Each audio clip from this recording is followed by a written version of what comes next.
Film की शुरुआत साल 2008 से होती है, जब स्कॉटलैंड में एक खतरनाक वायरस रेपर की खोज होती है और ये गलती से फैल जाता है।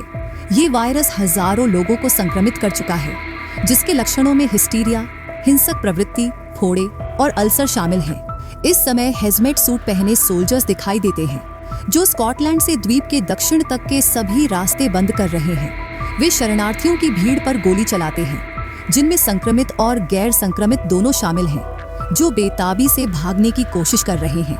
जवाब में गुस्साई भीड़ भी सोल्जर्स पर हमला कर देती है। शरणार्थियों में हम एक माँ को अपनी छोटी बेटी ईडन सिंक्लेयर को लेकर भागते हुए देखते हैं। दोनों बेताबी से भागने की कोशिश करते हैं, लेकिन एक आवारा गोली लड़की को लगती है, जिससे उसकी एक आंख निकल जाती है। इसके बावजूद माँ किसी तरह अपनी बेटी को सेंट्रल इंग्लैंड जाने वाले आखिरी हेलीकॉप्टर पर बैठा देती है। अलग होने से पहले वो एडन को एक चिट्ठी देती है, ताकि वो उसे याद रख सके। हालांकि एडन के जाने के कुछ ही देर बाद उसकी माँ को भीड़ द्वारा मार दिया जाता है। संक्रमितों को दुनिया के बाकी हिस्सों से अलग रखने के लिए ब्रिटिश गवर्नमेंट आखिर में स्कॉटलैंड को अलग करने के लिए 30 फुट ऊंची एक कंक्रीट की दीवार बनाती है।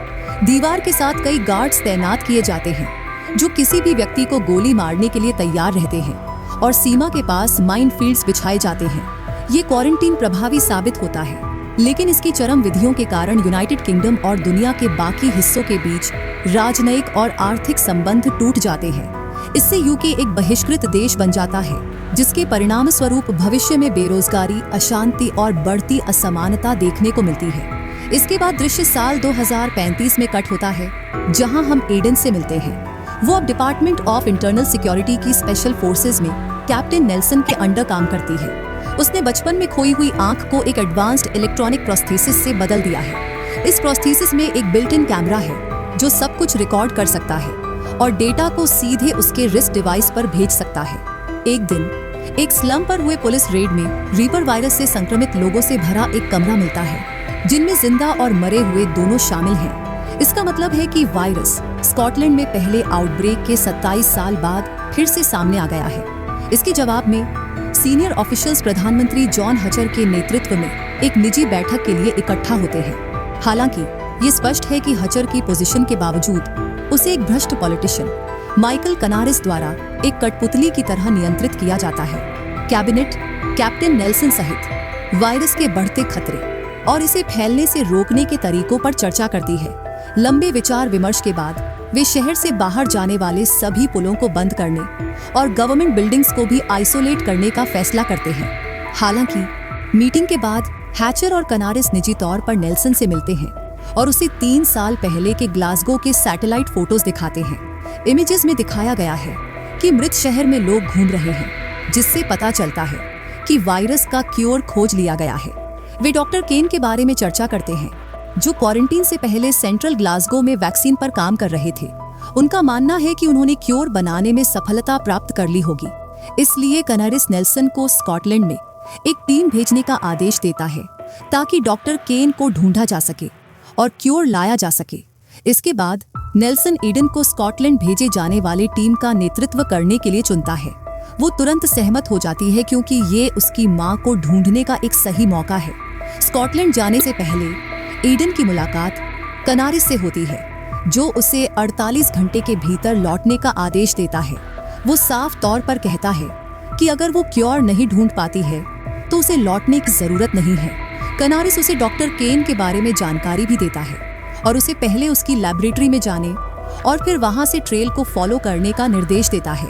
अगले दृश्य में ईडन एक हेलीकॉप्टर पर चढ़ती है और जल्द ही स्कॉटिश बॉर्डर वॉल पर पहुंच जाती है।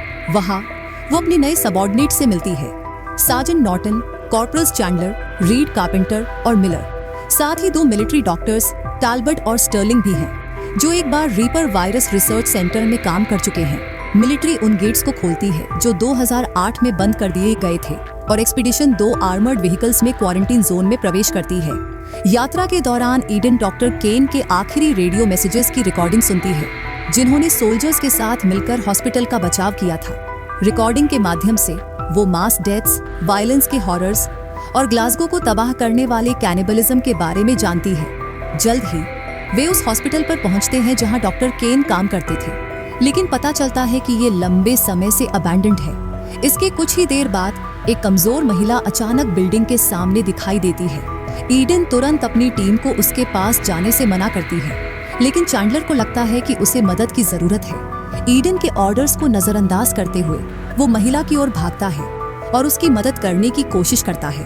वो जल्द ही उसकी बाहों में गिर जाती है और चैंडलर के पास कोई चारा नहीं बचता कि वो उसे अपने व्हीकल में ले जाए। इसी समय ईडन और उसकी टीम पर अचानक नाइव्स और क्लब्स लिए एक ग्रुप ऑफ सैवेजेस द्वारा हमला किया जाता है। ये लोग कलरफुल पेंट और टैटूज से ढके हुए हैं जो पंक रॉकर्स की तरह दिखते हैं। ईडन की टीम पीछे हटती है और कई अटैकर्स को हरा देती है, लेकिन इस प्रक्रिया में कारपेंटर और मिलर मारे जाते हैं। जल्द ही सैवेजेस उनके आर्मर्ड व्हीकल पर मोलोटोव कॉकटेल्स फेंकने लगते हैं। ईडन तुरंत व्हीकल्स को रियर एग्जिट की ओर ले जाने का आदेश देती है, इसलिए चैंडलर और रीड उसके कमांड का पालन करते हैं। दुर्भाग्य से जिस लड़की की चैंडलर ने मदद की थी वो अचानक जाग जाती है और उसका गला काट देती है। वो बिल्डिंग से टकराता है, लेकिन मरने से पहले ग्रेनेड से व्हीकल और अपने अटैकर को उड़ा देता है। इसी बीच रीड दूसरा व्हीकल चलाता है और ईडन नॉर्टन और दोनों डॉक्टर्स को उठा लेता है, लेकिन एक अटैकर कुल्हाड़ी से विंडशील्ड तोड़ने में सफल हो जाता है। एक और अटैकर क्रॉसबो से गोली चलाता है जो तुरंत रीड को मार देती है। इससे व्हीकल एक पहाड़ी से टकराता है और पलट जाता है। बचे हुए लोग तब कार से बाहर निकलते हैं और खुद को बचाने के लिए हर संभव कोशिश करते हैं। इस केओस के दौरान नॉर्टन और स्टर्लिंग भागने में सफल हो जाते हैं, लेकिन ईडन और टैल्बर्ट, जिनके पैर में चोट लगी है, सैवेजेस द्वारा पकड़ लिए जाते हैं और बेहोश कर दिए जाते हैं। कुछ समय बाद ईडन कैप्टिविटी में जागती है और उसे सैवेजेस से घिरा हुआ पाती है।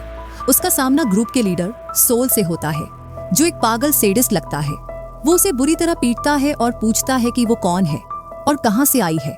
आखिर में ईडन बताती है कि वो वॉल के पार से आई है, जिससे सोल के चेहरे पर एक विकृत मुस्कान आ जाती है। वो खुशी से कहता है कि केन उनसे झूठ बोल रहा था, ये कहकर कि दूसरी तरफ कुछ नहीं है। ये सुनकर ईडन पूछती है कि क्या केन अभी भी जिंदा है और कहती है कि वो उससे मिलना चाहती है। हालांकि सोल जवाब देता है कि बूढ़ा आदमी बेकार है और उसकी योजना ईडन की मदद से वॉल पार करने की है। इसके बाद सोल अपने गार्ड को ईडन पर कड़ी नजर रखने का आदेश देता है, ये कहते हुए कि उसे जिंदा रहना चाहिए। जाने से पहले सोल की गर्लफ्रेंड वाइपर ईडन को उसका जीपीएस लोकेटर दिखाती है, उसे फर्श पर गिराती है और अपने जूते से कुचल देती है। सोल फिर एक बलि समारोह में पहुंचता है, जहां वो अपने पंक फॉलोअर्स को इकट्ठा करता है और केन के झूठ के बारे में भाषण देता है। वो वादा करता है कि वे अंत में इस जगह को छोड़ पाएंगे और भीड़ खुशी से झूम उठती है। इसके बाद सोल अपने फॉलोअर्स को घोषणा करता है कि डिनर परोसा जा रहा है। हैरानी की बात यह है कि डिनर टैल्बर्ट का बना होता है, जिसे एक बड़े ग्रिल पर जिंदा भूनकर खाया जाता है। आदमी के मरने के बाद सैवेजेस उसके टुकड़े कर देते हैं और खाना शुरू कर देते हैं। इसी बीच ईडन अपने टूटे हुए जीपीएस के वायर का उपयोग करके अपने हैंडकफ खोल लेती है। वो बाहर के गार्ड को पकड़ती है और उसे सेल डोर खोलने के लिए मजबूर करती है। डरा हुआ आदमी डोर खोल देता है, जिसके बाद ईडन तुरंत उसे मार देती है। वो जाने लगती है, लेकिन एक और कैदी कैली उससे बात करती है और पूछती है कि क्या वो उसे भी छोड़ सकती है।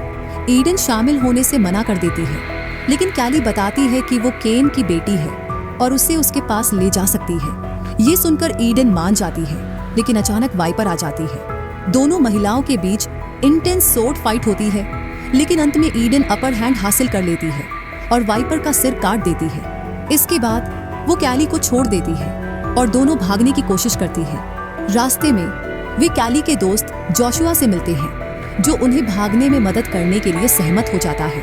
ईडन फिर रेडियो के माध्यम से नॉर्टन और स्टर्लिंग से संपर्क करती है और उन्हें ट्रेन स्टेशन पर मिलने का निर्देश देती है। दोनों तुरंत उस स्थान की ओर बढ़ते हैं, लेकिन रास्ते में कुछ सैवेजेस द्वारा देख लिए जाते हैं। खतरे के बावजूद वे पूरी ताकत से भागते हैं, क्योंकि अटैकर्स एक मोटरसाइकिल पर उनका पीछा करते हैं। ईडन भी अपने साथियों की मदद के लिए दौड़ती है और एक सैवेज को कुल्हाड़ी से मार देती है।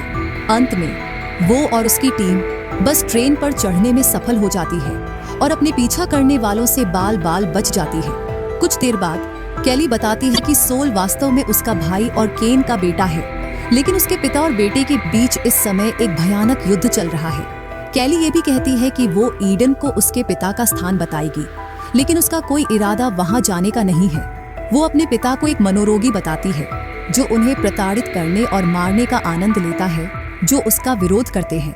कुछ ही देर बाद ट्रेन उन्हें एक दूरस्थ पहाड़ी इलाके में ले जाती है। ग्रुप फिर एक पुराने बॉम्ब शेल्टर से गुजरती है जो मूल रूप से न्यूक्लियर वॉर से बचाने के लिए बनाया गया था, और इसमें सभी आवश्यक सप्लाईज हैं। हालांकि शेल्टर छोड़ने के कुछ ही देर बाद वे घोड़ों की टापों की आवाज सुनते हैं और कई घुड़सवार बोस और स्पीयर्स लेकर आते हैं। वे केन के एग्जीक्यूशनर्स निकलते हैं, जिनका नेतृत्व एक खतरनाक और डरावने व्यक्ति टेलमोन कर रहा है। ग्रुप भागने की कोशिश करती है, लेकिन जोशुआ दुखद रूप से एक स्पीयर से मारा जाता है, जबकि बाकी को पकड़ लिया जाता है। इसके बाद उन्हें एक पुराने मिडीवल कासल में ले जाया जाता है, जहां केन ने खुद को स्कॉटलैंड का राजा घोषित कर दिया है। ईडन आखिरकार उससे मिलती है, लेकिन उसे जल्द ही एहसास होता है कि वो उसकी उम्मीदों पर खरा नहीं उतरता। केन बताता है कि उसने इस स्थान को चुना क्योंकि वो जानता था कि वे शहरों पर नजर रख रहे हैं। उसका मानना है कि ये आदिम बंद समाज सबसे विश्वसनीय है और ये वॉल के पार जीवन हो या न हो बच जाएगा। जब ईडन बताती है कि रीपर वायरस वापस आ गया है और वो वैक्सीन की तलाश में आई है, तो केन उसे बताता है कि कोई वैक्सीन नहीं है। पता चलता है कि जो कुछ स्कॉट्स बचे हैं उन्होंने वायरस के प्रति इम्यूनिटी विकसित कर ली है। अपनी शक्ति बनाए रखने के लिए केन ईडन और उसके साथियों को मारने का आदेश देता है। ये मनोरोगी अपनी बेटी को भी नहीं बख्शता और उसे किसी भी इन्फेक्शन से मुक्त करने के लिए गर्म लोहे से दागने का आदेश देता है। इसके बाद ईडन को अरीना में टेलमोन से लड़ने के लिए मजबूर किया जाता है। इसी बीच नॉर्टन और स्टर्लिंग अपने गार्ड्स को हरा देते हैं और उन्हें उनकी सेल्स में बंद कर देते हैं। वे फिर कैली को छोड़ देते हैं और एक एमो वॉल्ट में घुस जाते हैं, जहां से वे ग्रेनेड्स और अन्य हथियार ले लेते हैं। अरीना में ईडन टेलमन के साथ अपनी इंटेंस फाइट जारी रखती है। वो आखिर में उसके हेलमेट में एक चिसिल घुसाकर उसे मार देती है। इससे केन गुस्से में आ जाता है और कैदियों को मारने का आदेश देता है, लेकिन इससे पहले कि वे कुछ कर पाते, नॉर्टन ग्रेनेड से कासल के कई हिस्सों को उड़ा देता है। इस केओस के बीच ईडन और उसके साथी अपना रास्ता बनाते हैं। वे घोड़ों पर भागने में सफल हो जाते हैं, लेकिन केन उनका पीछा करने के लिए एक दल भी भेजता है। इसके बाद हमारे हीरोज बॉम्ब शेल्टर में छिप जाते हैं, जहां उन्हें लग्जरी बेंटली और रेडियो टेलीफोन जैसी कई उपयोगी चीजें मिलती हैं। लेकिन इससे पहले कि वे निकल पाते, केन के लोग आ जाते हैं और हमला कर देते हैं। वे तुरंत नॉर्टन को एक बो से गोली मारकर उसे मार देते हैं। ईडन अपने दोस्त की मौत से बेहद दुखी होती है, लेकिन दुख मनाने का समय नहीं है। बचे हुए 3 जल्दी से बेंटली में चढ़ जाते हैं और शहर की ओर भागते हैं। रास्ते में ईडन फोन द्वारा कनारिस से संपर्क करती है। उसे बताती है कि काम पूरा हो गया है और उसे क्वारंटीन वॉल के पास आने के लिए कहती है। कनारिस इस खबर से खुश हो जाता है और तुरंत हेलीकॉप्टर से उनसे मिलने के लिए निकल पड़ता है। हालांकि खतरा अभी खत्म नहीं हुआ है, क्योंकि ईडन की ग्रुप को हाईवे पर कई कार्स और एक बस द्वारा रोका जाता है, जिसका नेतृत्व कैनिबल्स का एक ग्रुप कर रहा है। सोल, जो अपनी गर्लफ्रेंड की मौत से गुस्से में है, हमले का नेतृत्व करता है। फ्रैंटिक चेस के दौरान सैवेजेस की कई कार्स आपस में टकरा जाती हैं, जिससे उनकी मौत हो जाती है।